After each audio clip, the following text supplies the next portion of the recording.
नमस्कार दोस्तों, कैसे हैं आप सभी लोग। उम्मीद है आप सभी लोग बहुत ही बढ़िया होंगे। आज के इस वीडियो में हम जानेंगे प्रांत और परिसर, त्रिकोणमिति फलन के प्रांत और परिसर क्या होते हैं, ये कब लगता है, इसका फॉर्मूला क्या है, ठीक है, हम इसे कैसे पहचानेंगे, ये चीज है क्या, ठीक ना। तो इसके बारे में आज हम बात करेंगे। कुछ बेसिक आपको ग्राफ दिखा रहे हैं, समझा रहे हैं। चार चतुर्थांश में, पहले चतुर्थांश में कब होता है, बढ़ता है कि घटता है, कैसे होता है प्रांत और परिसर, यानी कि domain and range of trigonometric function के बारे में, ठीक ना। तो अभी तक जिन लोगों ने चैनल को सब्सक्राइब नहीं किया है वो लोग कर लीजिएगा, क्योंकि आपका बहुत ही ज्यादा समझ में बेनिफिट होने वाला है। डेली आपको समझाया जाएगा, डेली आपको पढ़ाया जाएगा, ठीक ना। हर एक एक पॉइंट का अलग अलग वीडियो बनेगा, हर एक एक चैप्टर का, ठीक है। क्लास 9, 10, 11, 12 चारों क्लास के आपको बेसिक तरीके से समझाए जाएंगे, ठीक है। एनसीईआरटी का रहेगा, CBSE board, ICSE board and JEE Mains and advance 2024 की सबसे बेस्ट तैयारी होने वाली है, ठीक ना। तो चलिए हम शुरू करते हैं।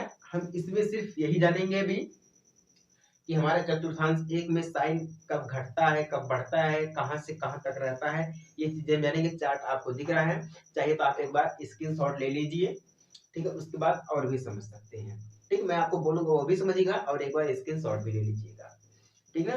तो चलिए हम शुरू करते हैं। इसमें क्या दिया गया है, ठीक ना। ये हम इसको बनाएंगे, पहले ये चीज समझ लीजिए, उसके बाद मैं आपको समझाऊंगा कि कब होता है और कैसे होता है, ठीक ना। यहाँ पे देखिए हमारा फर्स्ट यानी पहला चतुर्थांश, दूसरा चतुर्थांश और तीसरा चौथा, चार खंड चतुर्थांश के बन गए हैं। अब एक में हमारा sine, cos, tan, cot, sec and cosec. ये हमारा कॉसेस है, सेक, कॉट, फिर टेन, कॉस, साइन हमारा दिया गया है। यहाँ तक तो सभी को समझ में आ गया कि नहीं आ गया। चलिए अब देखिए मेन चीज क्या हमारा है। साइन हमारा पहले चतुर्थांश में क्या होगा, 0 से 1 तक बढ़ता रहेगा, मतलब 0 से 1 की ओर बढ़ेगा, यानी कि पॉजिटिव चलेगा हमारा। 0 से 1 की ओर बढ़ेगा, ठीक ना। जैसे मान लीजिए हमारे यहाँ पे 0 दिया गया है, फिर 1 रहेगा, फिर 2 रहेगा, फिर 3 रहेगा, ऐसे ऐसे करके मतलब हमारा इंफिनिटी तक जाएगा, ठीक ना। मतलब 0 से 1 की तरफ बढ़ेगा, पॉजिटिव की तरफ। अब दूसरे चतुर्थांश में साइन का क्या दिया है, देखिए 1 से 0 की तरफ घटता रहेगा, मतलब हमारा 1 आ गया, ठीक ना, फिर 0 आ गया, फिर -1, फिर -2, फिर -3, मतलब इस साइड मतलब ये घटता रहेगा, ठीक ना। अब साइन तीसरे चतुर्थांश में क्या दिया है, 0 से -1 की तरफ घटता रहेगा, 0 से -1 की तरफ घटता रहेगा, वही जो मैंने आपको समझाया है, ठीक ना। अब चौथे चतुर्थांश में दिया है -1 से 0 की तरफ बढ़ता रहेगा, मतलब जैसे कि देखिए यहाँ पे दिया गया ना, तो -1 हो गया, फिर 0 हो गया, फिर 1, फिर 2, फिर 3, मतलब -1 से 0 की तरफ ये बढ़ता रहेगा। ये चतुर्थांश आपको क्लियर हो गया साइन का, ये क्या होता है, ठीक ना। उसी प्रकार से हमारा कॉस का है, साइन का उल्टा हमारा कॉस होता है, ठीक ना। तो मतलब हम ये समझ सकते हैं जब साइन का उल्टा कॉस होता है तो मतलब जो साइन में दिया गया उसी का उल्टा हमारा कॉस में दिया रहेगा। अब इसमें क्या बोला है, 1 से 0 की तरफ घटता है, क्या करता है, 1 से 0 की ओर घटता है। जैसे कि मैंने हमने 1 लिख दिया, फिर 0, फिर -1, फिर -2, इस प्रकार से लिख दिया तो डायरेक्ट हो गया। वरना हम कैसे लिखते हैं, 1 लिख दिया, उसके बाद हमारा देखिए इस टाइप से 1 लिख दिए, फिर 0 हो गया, फिर 1.5 माइनस, फिर 1 होता है, फिर हमारा 2.5, फिर 2 होता है, इस टाइप से हमारा घटता रहता है, ठीक है। फिर हमारा दिया है 1 से 0 की, 1 से 0 की ओर घटता है। अब इसमें 1 से 0 से 1 क्या दिया था इसमें, हाँ 1 से 0 की तरफ घटता है। साइन कॉस में दिया पहले चतुर्थांश में कॉस, और दूसरे चतुर्थांश में दिया है 0 से -1 की ओर घटता है। क्या करता है, 0 से -1 की ओर घटता हमारा है, ठीक ना। अब इसमें क्या दिया है तीसरे चतुर्थांश में कॉस का, -1 से 0 की ओर बढ़ता है, -1, ठीक ना, फिर 0, फिर इस टाइप से हमारा बढ़ता रहता है। अब cos चौथे चतुर्थांश में हमारा दिया है 0 से 1 की ओर बढ़ता है, 0 से क्या करता है, 0 से 1 की ओर बढ़ता है, पहले 0, फिर 1, फिर 2, 3, 4, 5, 6, मतलब ऐसे ये बढ़ता रहता है, ठीक है। अगर आपने ये चीजें समझ लिया है तो मतलब आपको जो ग्राफ हमने आपको 2-3 वीडियो में आपको दिखाया है, ग्राफ जो मतलब हमने बनाया था, एक वृत्त बनाया था, 4 गुण 4 चतुर्भुज हमारे हो गए, मतलब एक बी सी डी 4 चतुर्थांश हमारे हो गए थे। उसमें हमारा -1 था, फिर 0 था, ठीक ना, फिर 0 था, फिर -1 था, फिर 1 था, 0 था, फिर 0 था, फिर 1 था, मतलब 4 चतुर्थांश हमारे क्लियर हो गए। उन्हीं 4 चतुर्थांशों का हमारा ये पूरी तरह से ग्राफ दिया गया है कि नहीं है। चलिए अब हम 10 का जान लेते हैं। 10 दिया हमारे पहले चतुर्थांश में, 0 से इंफिनिटी बढ़ता है, मतलब इस टाइप से। अभी हमने आपको समझाया ना, 0 से इंफिनिटी तक बढ़ता है। पहले हमने 0 लिख दिया, फिर 1 लिख दिया, फिर 2 लिख दिया, फिर 3 लिख दिया, डॉट डॉट डॉट, मतलब ये हमारा इंफिनिटी तक, मतलब कहाँ तक गया है कोई पता नहीं है, मतलब ये हमारा अनंत तक गया है। ये समझ लीजिए, ये हमारा क्या है, अनंत है। अब देखिए यहाँ पे देगा 10 हमारा, देखिए दूसरे चतुर्थांश में क्या दिया, माइनस इंफिनिटी से 0 की ओर बढ़ता है। क्या करता है, माइनस इंफिनिटी से, ठीक है, 0 की ओर बढ़ता है। तो पहले हम यहाँ पे क्या करेंगे, ऐसे कर देंगे, देखिए माइनस, फिर 0, फिर -1, फिर -2, -3, ठीक है, मतलब ये बढ़ता है, 0 की तरफ बढ़ता है। उसके बाद दिया क्या दिया है, 10 तीसरे चतुर्थांश में हमारा दिया गया है, 0 से इंफिनिटी की ओर बढ़ता है। 0 से क्या करता है, इंफिनिटी की ओर बढ़ता है, ठीक ना। इसमें हमारा दिया था इंफिनिटी से 0 की ओर बढ़ता है। यहाँ पे हमारा है इंफिनिटी से 0 की ओर बढ़ता है। यहाँ पे 0 से इंफिनिटी की ओर बढ़ता है, यहाँ पे हमारा इंफिनिटी से 0 की ओर बढ़ता है, मतलब हमारे 10 में क्या होगा, पूरी तरह से बढ़ता ही रहेगा। पहले चतुर्थांश में, दूसरे में, तीसरे में, चौथे में, मतलब सभी में हमारा ये बढ़ता रहेगा। उसके बाद चौथे में क्या दिया, 10 माइनस इंफिनिटी से 0 की ओर बढ़ता है, ठीक है। यहाँ पे हमारा -0 होगा, ठीक है, ठीक है। अब समझ में गया, यहाँ पे घटता है, ये हमारा घटता है, बढ़ता नहीं है, घटता है, यहाँ पे घटता है।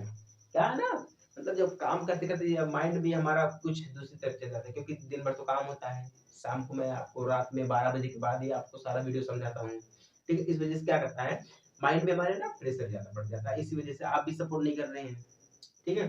अब देखिए साइन का उल्टा हम कॉट कर देंगे, फिर कॉस का उल्टा हम सेक कर देंगे, टेन का उल्टा हम कॉट कर देंगे, बस उसी का उल्टा कर देंगे।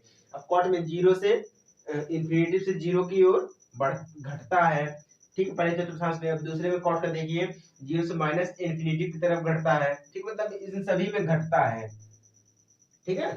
10 में हमारा क्या है, सभी में बढ़ता है, चारों चतुर्थांश में 10 में बढ़ता है, और कॉट में हमारे चारों चतुर्थांश में घटता है, ठीक है ना, इतना जानते रहिएगा। अब देखिए सेक में हमारा क्या दिया, सेक पहले चतुर्थांश में 0 से इंफिनिटी की तरफ बढ़ता है, सेक दूसरे चतुर्थांश में हमारा क्या दिया, माइनस इंफिनिटी से -0 की ओर बढ़ता है, ठीक है। अब सेक तीसरे चतुर्थांश में क्या दिया, -1 से माइनस इंफिनिटी की ओर घटता है, क्या दिया है, यहाँ पे घटता लिखा है, ठीक है। अब सेक चौथे चतुर्थांश में क्या दिया, इंफिनिटी से 1 की ओर बढ़ता है, घटता है, इंफिनिटी से 1 की ओर घटता है, ये है, ठीक है। अब हमारा देखिए कॉसेस में दिया है, पहले चतुर्थांश में इंफिनिटी से 1 की ओर घटता है, ठीक ना। अब कॉस कॉसेस दूसरे चतुर्थांश में दिया है, 1 से इंफिनिटी की तरफ बढ़ता हमारा है। अब कॉसेस तीसरे चतुर्थांश में दिया है, माइनस इंफिनिटी से -1 की ओर बढ़ता है, ये दिया गया है, ठीक ना। अब कॉसेस चौथे चतुर्थांश में हमारा दिया -1 से माइनस इंफिनिटी की ओर घटता है। घटता बढ़ता घटता बढ़ता ये सब चलता ही रहता है, इसमें कोई दो राय नहीं है, मतलब ये एक बार घटेगा फिर बढ़ेगा, कहाँ से कहाँ तक चलेगा, कहाँ से कहाँ तक नहीं चलेगा, ये चीजें हमने आपको कई बार समझाई है, ठीक है ना। इस ट्रिग्नोमेट्रिक फंक्शन में हमने आपको ये चीजें कई बार समझाई है, लेकिन आप अगर समझ रहे हैं तो बढ़िया है, अगर नहीं समझ पा रहे हैं तो फिर भी बढ़िया है, ऐसी कोई बात नहीं है। आपके ऊपर सारा डिपेंड करता है, आप कब समझते हैं कब नहीं समझते हैं, ये आपके ऊपर डिपेंड करता है, हमारे ऊपर ज्यादा नहीं डिपेंड करता। हमारा तो फर्ज है आपको समझाएंगे, ठीक है ना। क्योंकि देखिए पैसे के कारण कोई भी बच्चा, मतलब ऐसा नहीं रहेगा कि किसी के पास पैसे नहीं तो वो पढ़ नहीं सकता है, ऐसी बात नहीं है। जब तक अगर मैं हूँ तो ऐसा कोई बच्चा नहीं रहेगा, मतलब जो पैसे के कारण पढ़ नहीं पाएगा, सारे बच्चे पढ़ेंगे, फ्री में पढ़ेंगे, ठीक है। बस सब्सक्राइब करना पड़ेगा, अब सब्सक्राइब करने के लिए पैसे नहीं लगते हैं, सब्सक्राइब हमारा फ्री में हो जाता है, ठीक है। अभी हमारा पहला चतुर्थांश, दूसरा चतुर्थांश, तीसरा चौथा, ये हमारा है क्या चीज, इसके बारे में मैं थोड़ा सा आपको समझा देता हूँ, उसके बाद अगली वीडियो में मैं आपको पूरा डिटेल के साथ समझाऊंगा, ठीक है। ये कहाँ पे रखता है, ठीक है, इसके बारे में मैं आपको थोड़ा सा समझा देता हूँ, उसके बाद मैं आपको समझाऊंगा अगले वीडियो में, ठीक है। तो जब तक साफ हो रहा है, इसको आप लोग क्या करिए, सब्सक्राइब कर लीजिएगा, क्योंकि देखिए हमारे पास डिजिटल बोर्ड नहीं है कि मतलब हम इसको स्वाइप कर देंगे, हटा देंगे, टिप देंगे हो जाएगा, डायरेक्ट ऐसे ऐसे कर देंगे हो जाएगा, नहीं, मुझे तो खुद से मिटाना पड़ता है, इसको साफ करना पड़ता है, लिखना पड़ता है, ठीक है। तो मतलब बहुत स्ट्रगल है, जैसे मान लीजिए हमारे पास यहाँ पे एक वृत्त है, ठीक ना। इस वृत्त में हमारे मान लीजिए 4 बिंदु है। ये हमारा मेन बिंदु शीर्ष O है, ये हमारा A है, B है, C है और ये हमारा क्या है D है। ये हमारा x1 x डैश, ये हमारा x है, ये हमारा y है, ये हमारा y डैश है, ठीक है ना। अभी देखिए जो हमारे 4 बिंदु दिए गए हैं A B C और D, एक में क्या होता है, इसमें 1 से 0 की ओर बढ़ता है, ठीक ना। शायद यही दिया गया था, जो भी होगा मैं आपको पूरी तरह से क्लियर कर दूंगा, ठीक ना। यहाँ पे क्या हमारा है 0 से 1 की ओर, ठीक है, मतलब ये 0 से 1 रहता है बी में, और तीसरे में क्या रहता है -1 से 0 रहता है, फिर इसमें क्या रहता है 0 से -1 रहता है। ये हमारा दिया गया है, ठीक है। इसे हम कहते हैं 4 चतुर्थांश। पहला A B C D 4 चतुर्थांश हो गए कि नहीं हो गए। इसमें मान लीजिए हमारा वृत्त में कोई बिंदु P यहाँ पे दिया गया है, ठीक है। P हमारा मान लीजिए A है और यहाँ पे हमारा B है, ठीक है। हम इसको शीर्ष से मिला देंगे, फिर हम इसको ऐसे मिला देंगे। अब ये हमारा मान लीजिए कोई बिंदु क्या है M है, A पर हमारा बिंदु क्या है M है। तो इस प्रकार से मान लीजिए ये जो हमारा चाप, इस वृत्त की जो चाप की लंबाई कट रही है, ठीक है, इसे हम मान लेते हैं x। अब ये जो हमारा कोण बनेगा ये भी हमारा x का बनेगा। ये हमारा मान लीजिए A और ये हमारा B हो गया, ठीक है। ये हमारा मान लीजिए 1 है, क्या हमारा है ये 1 है। समझ में आ गया कि नहीं आ गया।